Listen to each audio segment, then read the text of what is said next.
अस्सलाम वालेकुम नाजरीन, बिस्मिल्लाहिर्रहमानिर्रहीम। फ़िरौन का वाक़या।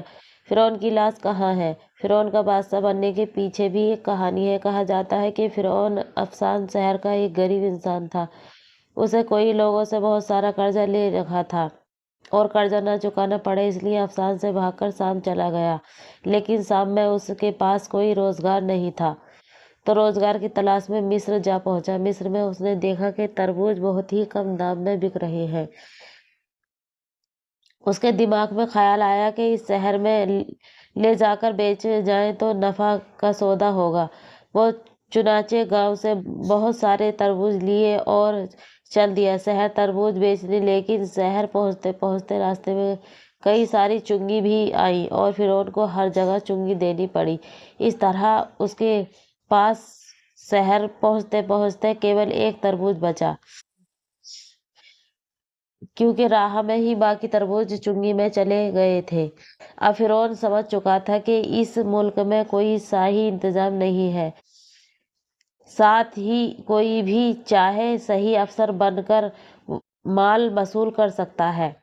मिस्र में उस समय महामारी बीमारी फैली हुई थी। लोग लोग बहुत ज़्यादा मर रहे थे और फ़िरौन ने उसका फ़ायदा लिया और कब्रिस्तान में जा बैठा।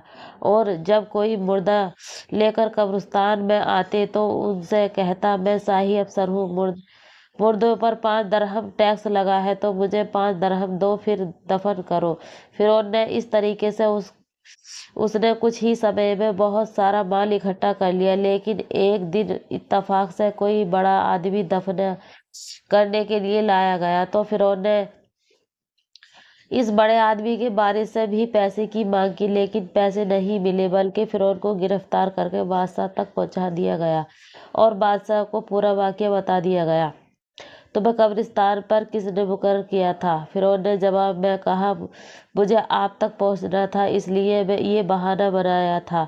मैं आपको खबर करना चाहता था कि आपके मुल्क में बहुत ही ख़राब हालात हैं। मैंने 3 महीने के कुछ ही समय में जुल्म के साथ इतना सारा माल भी इकट्ठा कर लिया है।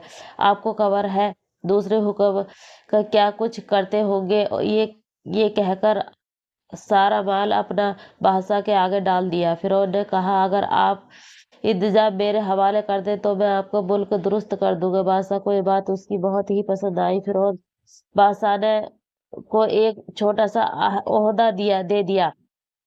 फ़िरौन ने भी बादशाह और अवाम को खुश रखने के लिए अच्छे अच्छे तरीके अख्तियार किए। ये सिलसिला धीरे धीरे चला और एक दिन फ़िरौन को तमाम लश्कर का अफसर बना दिया गया। जब मुल्क मिस्र का बादशाह मरा तो वहाँ की आवाम ने फ़िरौन को तख्त पर बिठा दिया और इस तरह से फ़िरौन बन गया मिस्र का बादशाह। फ़िरौन की लाश कहा जाता है कि फ़िरौन ने खुदाई का दावा किया कि मैं रब हूँ।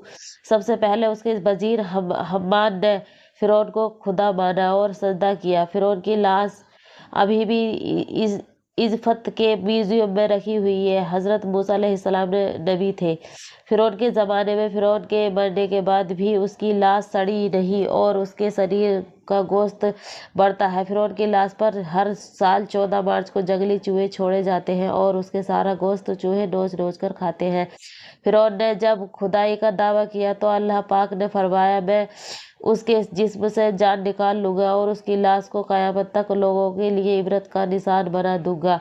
फ़िरौन की लाश अगर आज भी आप देखें तो आपको लगेगा जैसे आदमी सोया हुआ है। फ़िरौन की लाश ने ज़मीन लेती है ना ही पानी। इसलिए ऐसी ही मजीद वीडियो देखने के लिए हमारे चैनल को सब्सक्राइब करें। ओके बाय, अल्लाह हाफिज़।